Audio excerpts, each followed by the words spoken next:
पालकी भाई को सब्सक्राइब करो गाइस, 1 मिलियन करने हैं। हाउ वाज टीएजी कमबैक यार? सब लोग विनिंग में इतना ज्यादा ऐसे घुल मिल गए थे ना कि किसी ने लास्ट मैच का टीएजी का परफॉर्मेंस देखा भी नहीं। कास्टर्स तक ने नहीं देखा कि टीएजी कैसा खेल रही है कैसा नहीं खेल रही, पर कमबैक उनका बढ़िया था भाई। मतलब पहले इवेंट में एज अ टीम अगर कोई टीम फिफ्थ आए जहां उनके क्वालिफिकेशन के लाले पड़े हुए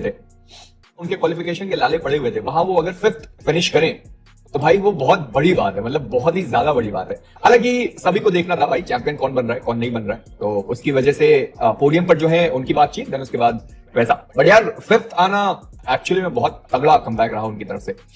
जली ऑब्वियसली खुश होगा भाई, फिफ्थ आना बड़ी बात है, वो भी फर्स्ट इवेंट में जहां पर उनको पता है कि कैसे कैसे करके वो क्वालिफाई हुए। और दूसरी चीज की पैसे बहुत मिलेंगे भाई साहब फिफ्थ आने पर, पैसे बहुत। Fifth is equal to 25 lakh भाई, 25 लाख मैं बता रहा हूं भाई, बहुत पैसे हैं। पर ठीक है, 5 लाख से 25 लाख, 5 गुना का फायदा। अगस्त में ई स्पोर्ट्स वर्ल्ड कप है, यस अगस्त में ई स्पोर्ट्स वर्ल्ड कप है। ईडब्ल्यूसी अगस्त में शायद 6 से 14 तक है वैसा। ईडब्ल्यूसी जाओगे, देखते हैं, थोड़ा मुश्किल लग रहा है क्योंकि अभी टेसरैक्ट का थोड़ा इवेंट ऑलरेडी शेड्यूल हो चुका है। कल हम लोग आए जयपुर से और उन्होंने शेड्यूल भेज दिया कि भाई क्या क्या शेड्यूल है, तो उन्होंने कुछ इवेंट्स वगैरह प्लान कर रखे हैं। प्लस ईडब्ल्यूसी व्हाट इफ अगर हिंदी की कास्टिंग हो जाए, व्हाट इफ, तो अगर हो गया तो मजा ही आ जाएगा। पॉजिटिविटी दिखाएंगे, बाकी देखते हैं अगर सच्ची में ईडब्ल्यूसी की कास्टिंग होती है तो, हिंदी कास्टिंग होती है तो मजा आ जाएगा। वैसे by any chances any changes in team soul? कोई चेंजेस नहीं होंगे, अभी तो ट्रांसफर विंडो है भी नहीं। ट्रांसफर विंडो जो है वो आपका अब आफ्टर आईसी होगा, आईसी खत्म होने के बाद आपका जो ट्रांसफर विंडो है वो खुलेगा, तो वैसा। Johnny was of fragger overall, but MVP क्यों नहीं मिला? क्योंकि फ्रैगर से एमवीपी नहीं बनते, उसमें डैमेज और सर्वाइवल एंड बाकी सारी चीजें देखी जाती है। Next international slot when and how? अभी तो शोडाउन से ही होगा, शोडाउन एंड आईसी से जीसी, वैसा सीन। हेजन में 32 पॉइंटर्स दे दिए, यप 32 22 फिनिशेस निकाले थे क्या? हाईएस्ट। क्या गॉड लाइक बाहर जाके स्क्रिम्स खेल सकते हैं? यार आई फील कि इस बार स्क्रिम्स वगैरह, मुझे इतना कंफर्मेशन नहीं है, मुझे इतना आइडिया नहीं है, बट पता नहीं क्यों मुझे ऐसा लगता है कि इस बार स्क्रिम्स एंड बाकी सारी चीजें खेलने का मौका मिल सकता है, क्योंकि यार हमारी 2 टीम्स हैं और ईडब्ल्यूसी का जो फॉर्मेट है वो बहुत हेल्प करेगा अगर वो लोग स्क्रिम्स एंड बाकी सारी चीजें जो टीम क्वालिफाइड हैं उनके साथ अगर वो खेलते हैं, तो ऑब्वियसली एक तो फास्ट पेस गेम, दूसरा रोटेशन एंड बाकी सारी चीजों का हेल्प मिलेगा। मुझे ऐसा लगता है कि शायद इस बार स्क्रिम्स वगैरह खेलने का मौका मिल पाए। मिल गया तो बहुत ही मजेदार, अगर नहीं मिला तो फिर तो। अमन क्या कह रहे हैं? OMG Nakul is not the best IGL right now. हाँ, तो इस वक्त आपका मान्य है बेस्ट आईजीएल, क्योंकि जो इवेंट जो जीतता है उसके बाद वो बेस्ट बन जाते हैं। जैसे बीजीएस जीतने के बाद नकुल बेस्ट था, अभी मान्य हो गया। बिजी बाई टीएजी के फाइनल्स फिनिश 95 थे जबकि प्लेसमेंट 28, इसके बारे में आप क्या ओपिनियन है? 22 तो फिनिशेस उन्होंने लास्ट के मैच में ही निकाले भाई, लास्ट के मैच में उन्होंने 22 निकाले। देखो लास्ट के मैचेस में ना बहुत अच्छा होता है, क्लाइंब अप करने का बहुत बढ़िया मौका मिलता है, और टीएजी ने उस चीज को बहुत अच्छे तरीके से समझा है कि लास्ट के मैचेस में वो कैसे वापसी कर सकते हैं। मुझे लगता है कि ये चीज आपकी कौन नहीं समझ पाया? सोल नहीं समझ पाई। खैर, हर इवेंट में न्यू बेस्ट और इंटरनेशनल ट्रॉफी एक्सपेक्ट कर रहे हैं। ठीक है भाई, अब इंडिया का यही है तो यही है।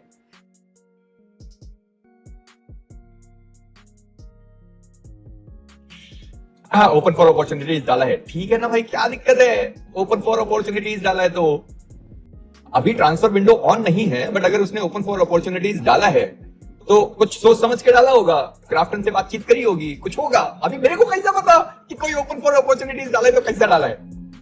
251 रुपए। ऐसा करो बाबू, आप ले लो वापस। अगर आप पनौती और प्रोटेक्शन और ये सारी चीजों में इतना मानते हो तो ऐसा करो, आप रिफंड मान लो। मेरे को ना नफरत होने लगी इन सारी चीजों से अब, ठीक है? ये पनौती वाली चीज और ये सारी, पहले मुझे लगता था कि ठीक है लोग मजाक मजाक में ले रहे हैं, चीजें कर रहे हैं, लेकिन जब से लोगों ने पर्सनल जाकर गालियां देना शुरू करा है ना, तब से मेरा दिमाग खराब हो गया। अभी मैं अगले इवेंट से ऐसा करूंगा कि हर दिन टॉप 3 में जितनी भी फैन फेवरेट टीम है सबका नाम लूंगा। देखो तुम, अब अगला इवेंट शुरू होने दो, टॉप 3 में तीनों टीम का नाम लूंगा, तीनों टीम का रोज डेली लूंगा, डेली, ठीक है? रोज के रोज लेंगे तीनों fan favourite team. Reverent DX की नहीं, अरे तीनों फैन फेवरेट टीम बोला तो सही, रेवेनेंट टीएक्स, गॉडलाइक, टीएजी। अभी फिर उसके बाद देखता हूं, तीनों फैन फेवरेट टीम का नाम स्पैम करूंगा डेली आके। टॉप 3 में यही 3 टीम रहेंगी हमेशा, ऑलवेज। 12 matches, top 10। अच्छा, बॉटम 6 एलिमिनेट हो रही थी, ठीक है। देन उसके बाद 11 से 26 जो 16 टीम है वो भी 12 मैचेस और टॉप 6। भाई मैं बता रहा हूं, ये तो मैं पहले भी बोल चुका हूं, बहुत ही पता नहीं, इस बार का फॉर्मेट कुछ ज्यादा ही इजी तरीके का है। इजी मतलब एक्चुअली में इजी, क्योंकि जो आपका ओवरऑल स्टैंडिंग है वो बनेगा 32 टीम्स का। अभी लोग खाली बीजीएमआई में बोलते थे ना ओवरऑल स्टैंडिंग से क्वालिफिकेशन हो रहा है, तो अब ई स्पोर्ट्स वर्ल्ड कप में भी ओवरऑल स्टैंडिंग से ही जो क्वालिफिकेशन है वो होगा, ठीक है।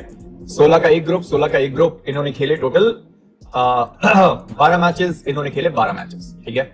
इसके बाद बनेगी आपकी ओवरऑल स्टैंडिंग से जो टॉप 10 है वो डायरेक्टली पहुंच जाएंगे फाइनल्स में। बाकी 11 से लेकर 26 तक, यानी जो 16 टीम्स हैं वो जाएंगे सर्वाइवल में, बाकी लास्ट 6 जो हैं वो होंगे एलिमिनेट।